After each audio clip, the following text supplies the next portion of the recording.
आज राजयोग मंगल कार्यालय मंगल लॉन्स पडेगाव या ठिकाणी बामसेप संघटनेचं 40वं राष्ट्रीय अधिवेशन या ठिकाणी पार पडत आहे। बामसेप म्हटलं म्हणजे अगदी जवळचा विषय असा वाटतो। अगदी कॉलेजच्या लाईफपासून आम्ही विचारधारेनं बामसेपशी जुडलेलो आहोत आणि म्हणून आज मला या ठिकाणी यावंसं वाटलं, ते विचार ऐकावेसे वाटले। या ठिकाणी अनेक महत्त्वाच्या विषयावरती उहापोह झालेला आहे, मग ती ओबीसीची जनगणना असो किंवा देशाचे इतर अनेक प्रश्न याच्यावरती चांगल्या पद्धतीनं या ठिकाणी मार्गदर्शन करण्यात आलं आहे। सर्वांना अगदी सर्वांची ऊर्जा अगदी उफाळून आलेली आहे। जेवढा बी वर्ग या ठिकाणी आलेला आहे, 2-2.5 हजार लोकांचा जमाव आहे या ठिकाणी, तर ते सर्व अगदी चार्ज झालेले आहेत आणि बामसेपचं नेतृत्व करणारे वामनराव मेश्राम यांचे शब्द हे मनाला अगदी भिडलेले आहेत आणि सर्वांनी आता ती खूणगाठ बांधलेली आहे की बामसेपचे विचार आपल्याला खऱ्या अर्थाने आपल्याला पुढं घेऊन जाणंच गरजेचं आहे। आणि म्हणून आज मी या ठिकाणी त्यांचा संपूर्ण कार्यक्रम ऐकलेला आहे आणि मी माझं मत या ठिकाणी मी बामसेपच्या पाठीमागे उभा करत आहे। आपण पोस्ट खात्यामध्ये नोकरी करत होता आणि देवीनगर घाटीमध्ये आपण वास्तव्याला होता। हो, वामन मेश्राम साहेब जयसिंगपुरामध्ये तिथे त्यांचं कार्यालय होतं, ते विद्यार्थी संघटनेचे हे होते, तेव्हापासूनचा प्रवास आपल्याला माहीत आहे। आज आपल्याला काय वाटतं त्यांच्याबद्दल? नाही, त्यांनी संपूर्ण आयुष्यच या संघटनेला घालवलेलं आहे।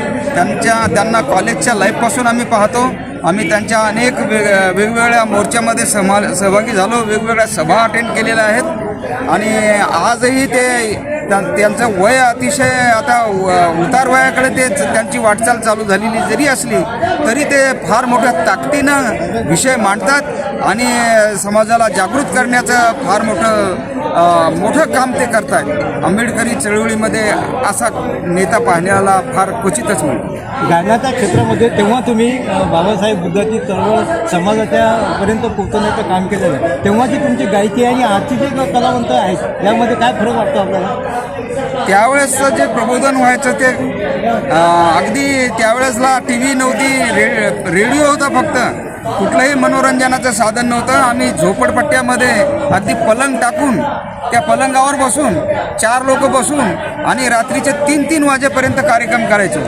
त्यावेळेस लोकांना घरी जा म्हणून सांगावं लागत होतं, आता संपला कार्यक्रम। आता लोक खाली बसायला तयार नाही, त्यांना खुर्च्या आणि गाद्या असल्या तरच ते कार्यक्रमाला हजर राहतात आणि त्याच्यामुळे आजचा जो कार्यक्रमाचा जो बाज आहे हा अतिशय बदललेला आहे।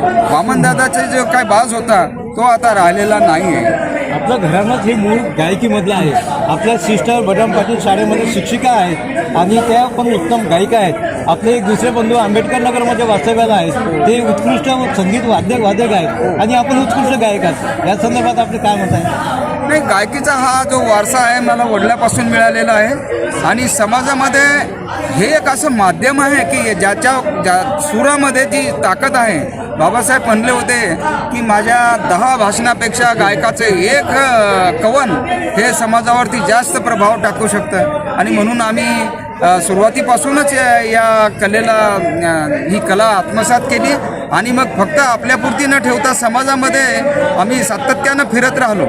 नोकरी करत असताना सुद्धा वेगवेगळ्या ठिकाणी जाऊन आम्ही ह्या कार्यक्रमाच्या माध्यमातून मग ती आंबेडकर जयंती असो किंवा फुले जयंती असो, अशा वेगवेगळ्या कार्यक्रमामध्ये आम्ही वेगवेगळ्या ठिकाणी कार्यक्रमाला जाऊन आणि रातोरात प्रवास करून परत ड्युटीवर सकाळीच्या 9च्या ड्युटीला हजर राहत होतो। आपल्याला पोस्ट खात्यामधले असंख्य पारितोषिके मिळालेली आहेत। पोस्ट खात्यामध्ये ज्या विविध स्पर्धा होत होत्या त्या औरंगाबाद विभागामधून मी सहभागी होत होतो।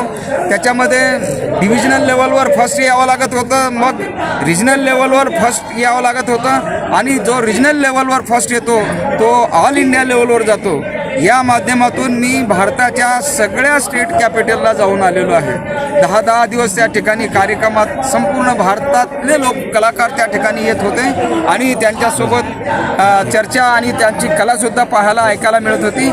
मी ऑल इंडिया लेवलवर अनेक पारितोषिक प्राप्त केलेले आहे। औरंगाबाद